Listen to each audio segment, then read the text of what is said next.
Hello नमस्कार दोस्तों, इस वीडियो में हम संविधान संशोधन के बारे में अध्ययन करेंगे।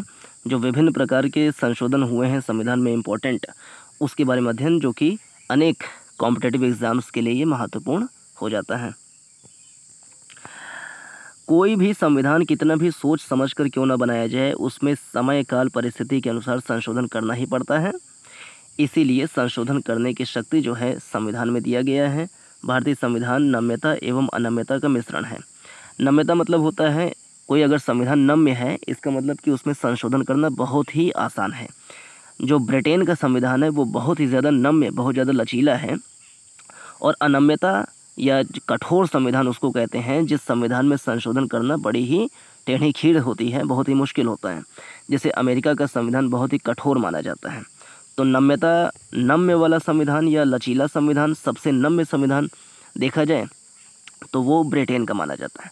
और सबसे अनम्य, सबसे कठोर वो है अमेरिका का। लेकिन भारत का देखें तो बीच की स्थिति है, नम्यता और अनम्यता का मिश्रण है। इसमें संशोधन का प्रावधान किया गया है भाग 20 में। यूपीएससी के 2024 वाले प्री के एग्जाम में ये क्वेश्चन पूछा गया था स्टेटमेंट के रूप में। भाग 20 में संशोधनकारी शक्ति दिया गया है संविधान में। भाग 20 के अंतर्गत अनुच्छेद 368 में संसद को संविधान संशोधन की शक्ति प्रदान की गई है। भारतीय संविधान में 3 प्रकार से संशोधन किया जा सकता है: साधारण बहुमत से, विशेष बहुमत तथा राज्यों के अनुमोदन से। साधारण बहुमत से, विशेष बहुमत प्लस आधे राज्यों का समर्थन चाहिए होता है। 3 प्रकार से संशोधन किया जा सकता है। संविधान में संशोधन के लिए विधेयक संसद के किसी भी सदन में प्रस्तुत किया जाता है। संविधान संशोधन विधेयक किसी भी सदन में प्रस्तुत किया जा सकता है। धन विधेयक जो होता है वो केवल लोकसभा में ही उसको पुनः स्थापित किया जा सकता है, पहले रखा जा सकता है। और साधारण विधेयक को किसी भी सदन में रखा जा सकता है। ऐसे संविधान संशोधन विधेयक भी संसद के किसी भी सदन में पुनः स्थापित किया जा सकता है, यानी कि प्रस्तुत किया जा सकता है। संविधान संशोधन विधेयक भारतीय संसद के दोनों सदनों द्वारा अलग अलग विशेष बहुमत से पारित होना आवश्यक है। अच्छा, यहाँ पे 7 बिंदु ऐसे दिए गए हैं जो हैं संसद के विशेष बहुमत के साथ साथ कम से कम आधे राज्यों की विधानमंडल द्वारा संपुष्टि आवश्यक है। तो कौन कौन से ऐसे विषय हैं जिसमें आधे राज्यों की संपुष्टि भी आवश्यक होती है?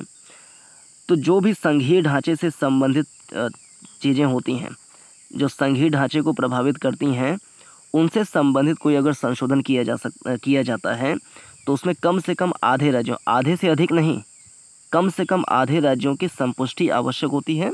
यानी कि आधे राज्यों की विधानसभाओं से साधारण बहुमत से अगर पारित हो जाए तो उसको संपुष्टि माना जाता है कि विधानसभा ने या आधे राज्यों ने संपुष्टि दे दी है या अनुसमर्थन कर दिया है।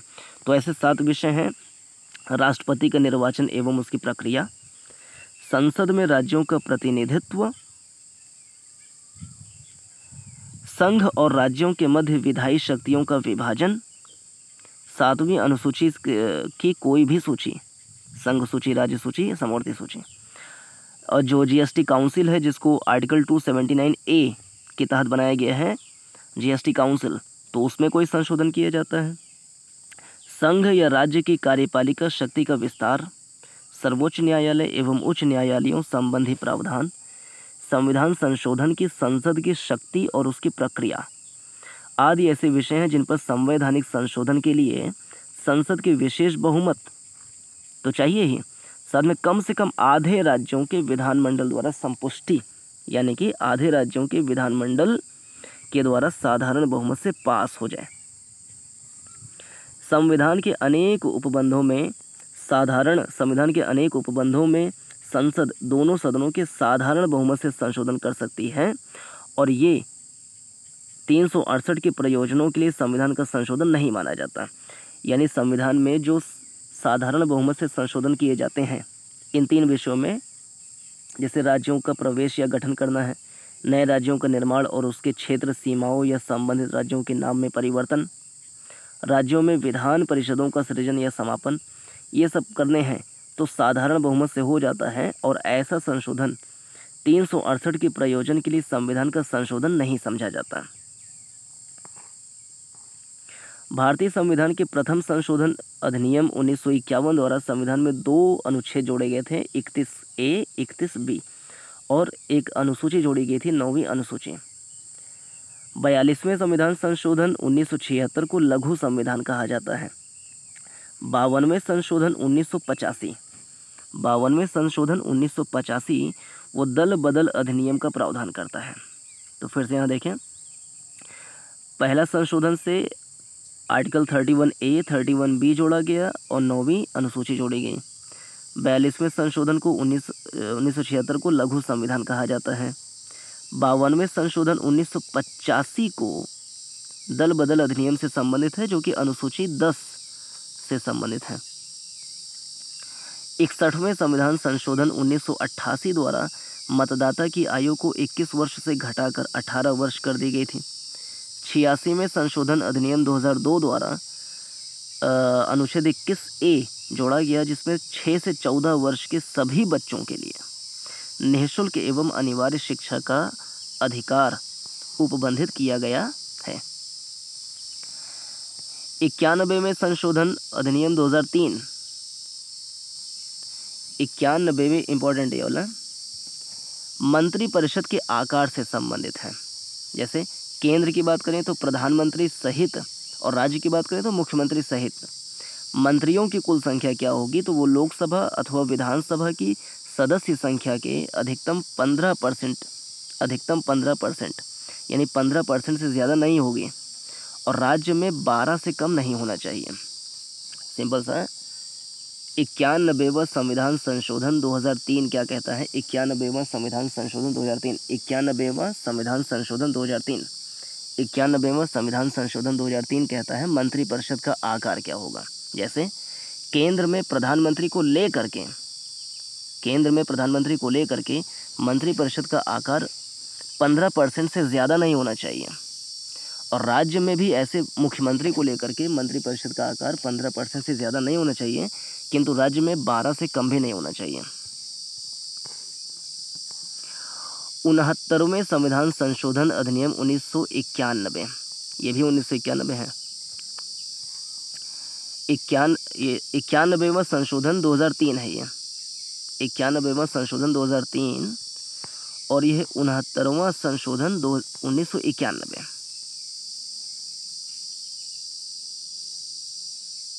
ठीक है, 91वां संशोधन 2003 में आया था, जो कि मंत्रिपरिषद के आकार से संबंधित है और राज्य में 12 से कम नहीं होना चाहिए और केंद्र और राज्य में 15% से अधिक नहीं होना चाहिए।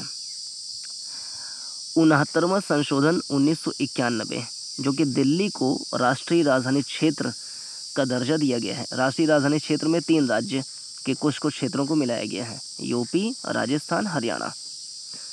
यूपी के 8 जिले हैं जो एनसीआर में आते हैं, जैसे बुलंदशहर, मुजफ्फरनगर, गौतम बुद्ध नगर, गाजियाबाद, हापुड़, शामली, बागपत, मेरठ। 69वें संविधान संशोधन 1991 द्वारा दिल्ली को राष्ट्रीय राजधानी क्षेत्र का दर्जा दिया गया है।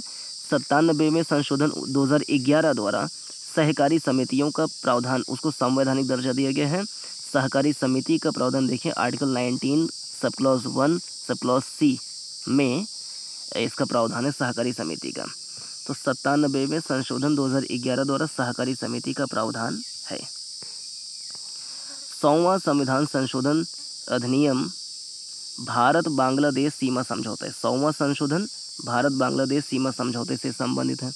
101वां संशोधन 2016 GST से संबंधित है। 101वां GST, 101वां संशोधन 2016 GST। 102वां संशोधन 2018 राष्ट्रीय पिछड़ा वर्ग आयोग, राष्ट्रीय पिछड़ा वर्ग आयोग को संवैधानिक दर्जा देता है। 102वां संशोधन देखो 100वां भारत बांग्लादेश सीमा से संबंधित है।